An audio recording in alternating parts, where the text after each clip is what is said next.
when it comes to hanging radiators, what we need to do is put top and bottom in the middle. Just go in the middle. And then what I like to do is top and bottom, probably about 3 in from the end. So on this third one here, so I have that there.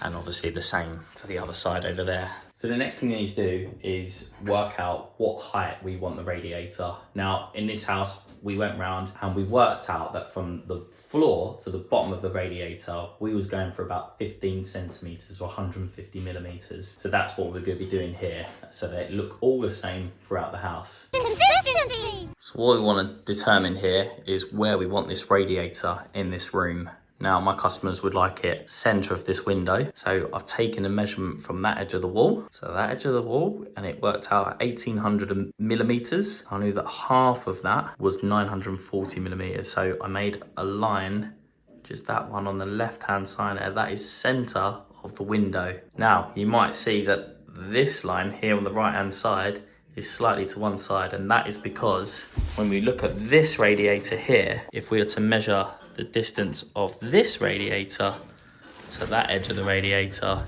it comes out about 677, which is, that's it, is here. So that part of the radiator is actually center of the window. So we need to work out where we want our bracket. Now the bracket can't go there. So we want our bracket off to one side. And I've taken that measurement from there to the center of the bracket there, and it's 22 millimeters. So I transferred that over to there, and I clearly wrote center of window, center of bracket. So we know that that's where we want to determine from. Then, now we have this line here, which is basically the center of that. I've placed my brackets in where I want them. And what I'm gonna do is do one at a time. So from the center, I'm gonna work out to the right-hand side, because when that stood up, it's gonna be on the right-hand side. I'm gonna take that measurement from there to there.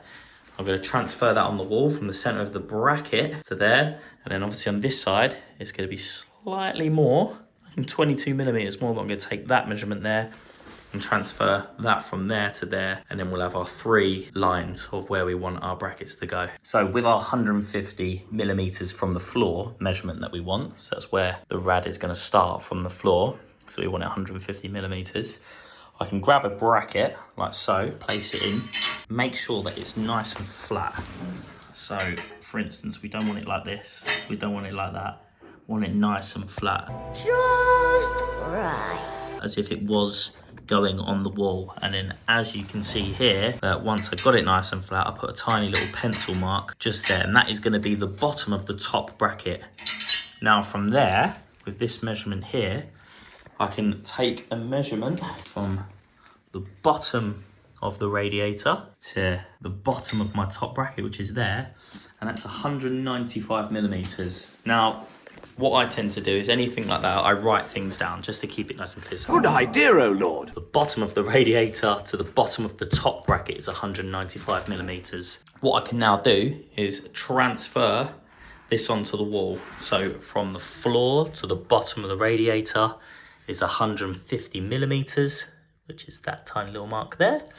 And then from the bottom of the radiator to the bottom of the top bracket is up, and that is going to be the bottom of our brackets. So now we need to level this across and mark that up. So you can either use a laser level or you can use a spirit level. I've got the spirit level up because this is what most people tend to have. So I'm going to use this.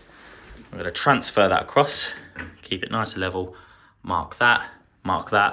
And now we know where our top brackets are going. That's gonna be good. Now levered it across like so. I mean, no, that's not the top of the bracket, it's the bottom of the top bracket.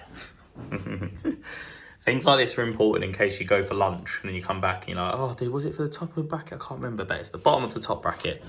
So now we're gonna get the bottom of our top bracket and we're gonna line it up on the level line underneath like so. And we're gonna put our center line in the middle of our things, and then we can mark where our holes are. So we can just put a pencil line around there. So there we have it. I've wrote right hand and left hand. Obviously we're decorating here. It's just to keep it nice and clear for this video.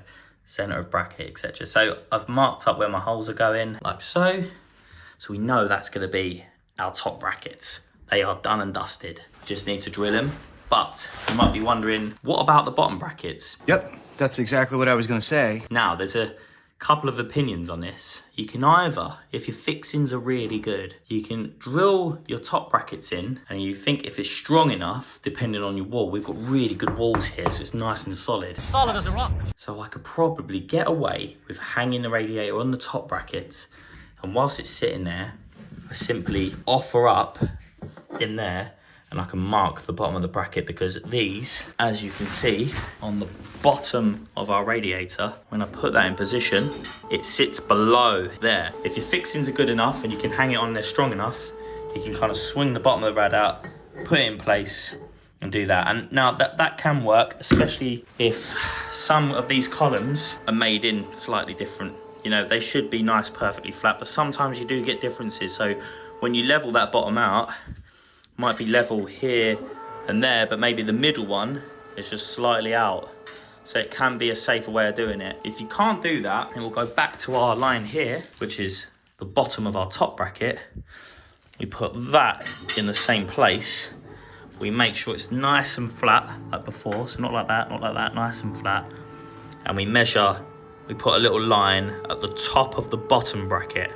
And we can write that down. So we can put a little line there, and then all we need to do is take a distance from that line to our new marked line, which is going to be there.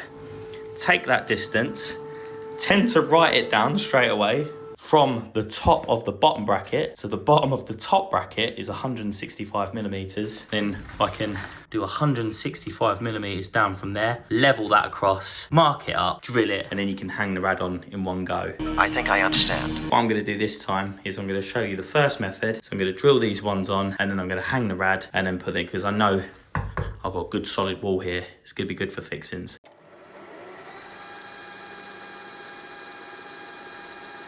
So this should be quite interesting, because as you saw, as I drilled that, I worked out that this is actually breeze block on plaster here.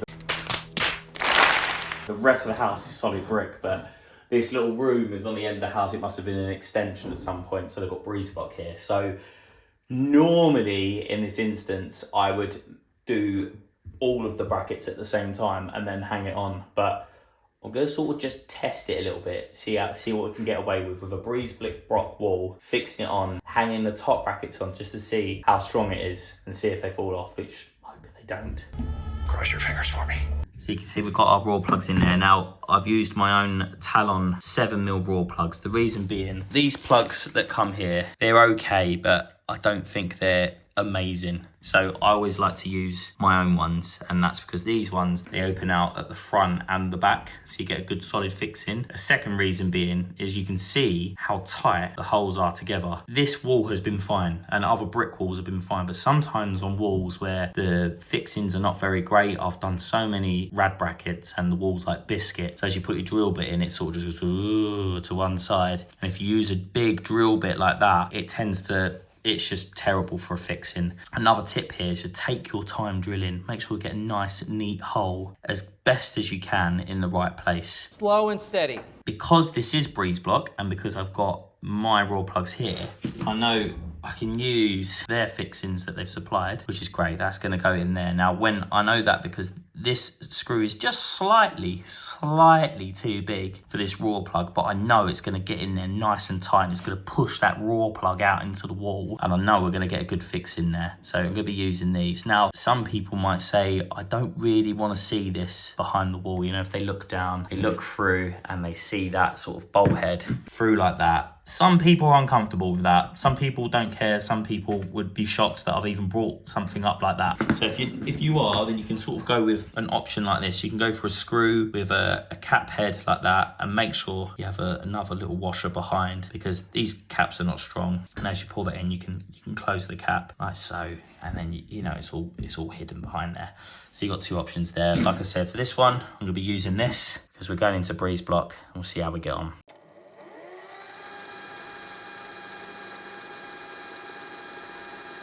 So I want to show you there, always put the top screw in first. You can see it's like a vertical hole, and this is a horizontal one. So that means you can adjust it up and down to suit your line underneath. Now you can see that's absolutely bang on. So now that's fastened and that's in. I can put this bottom one in now, and we know that's going to be perfect. So as you see, that's nice and level. Our fixing's held in place, so we haven't got the bottom brackets on now. That was a good enough fixing to hold that in place, and that's gonna make life nice and easy now. Great success. All we need to do is down here. I'm gonna get my pencil. I'm gonna get under here, like so. That's gonna be nice and flat against the wall as it is. It's pressed up against the radiator. Now I can actually get my pencil in there and mark the holes like so. But what I'll do as well, I'll just put a little line underneath there, just in case that moves. And I'm gonna do that for the center one and the other side.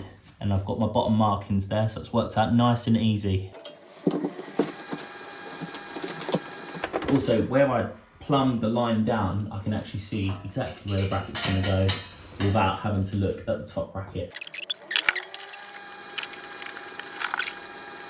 So now I'm gonna remove the radiator, get the other holes drilled, and we're done. And we've hung the radiator.